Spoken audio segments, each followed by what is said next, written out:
I never really pictured myself running a men's grooming company.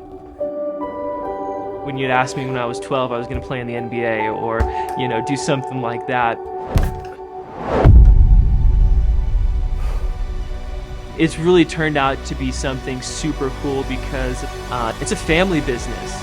I get to spend so much more time with my family and build the schedule that I want. I've been able to experience things with my kids that most parents maybe wouldn't be able to do if it wasn't for this company.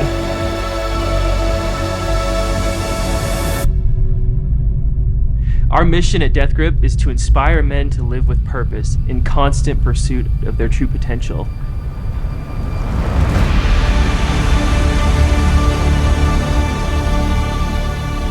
We take pride in what we do.